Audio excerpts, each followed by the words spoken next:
How's it going, guys? Easy PC here, back with another video bringing you the best gaming PC under $1,000 in the month of November 2017. This video was recorded very late in November and it will still be applicable in December and even January 2018. So if you guys are watching this a little bit after the release date, don't worry, it's still going to be a great gaming PC and I'd highly recommend that you stay tuned. For the full build guide, be sure to check out my website. Links are always down below in the description, as well as all of the links to all the parts in the build. Before any mail-in rebates, this build can be purchased for just $956, and it's going to max out all games 1080p resolution, 60 FPS, ultra settings. If you want to, you could probably even run games 1440p, no problem. So, starting things off with the processor, I went for the AMD Ryzen 5 1600 3.2 GHz 6-core processor. So I chose this processor because I think Ryzen 5 is really the way to go for gaming these days. It's got a base frequency of 3.2 GHz and a max turbo frequency of 3.6 GHz. Guys, these CPUs can be overclocked really well. They ship with the stock cooler, but you can also go for an aftermarket cooler if you'd like.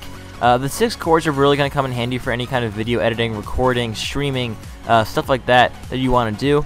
I believe also in the future, once games start to utilize more than just 4 cores, having an extra 2 cores in there is really going to be a big help.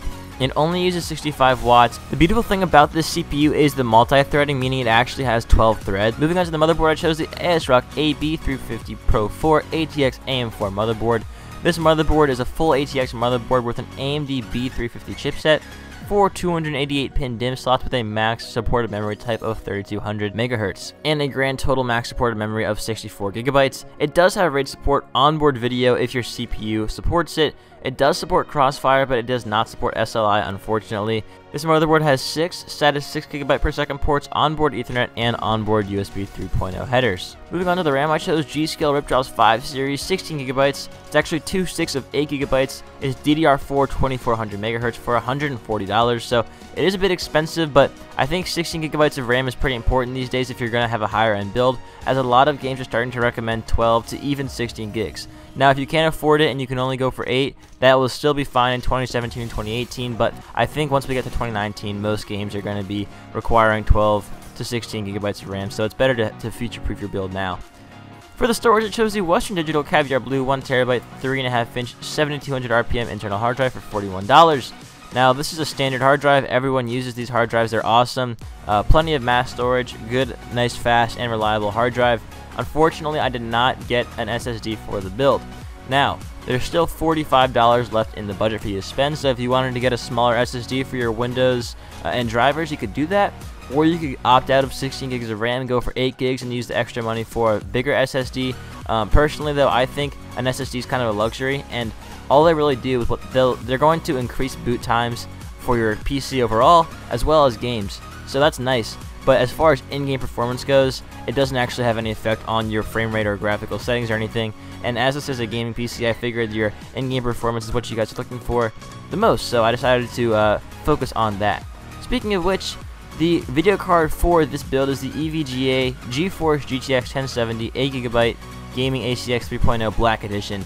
This video card is pretty pricey, $430, nearly half of the budget in one part, but the video card is the most important part of any gaming PC, and this video card is an absolute tank.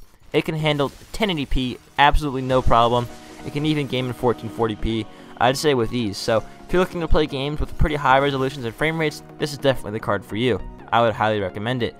Now, for the power supply, I chose the EVGA 500 watt 80 plus bronze certified power supply.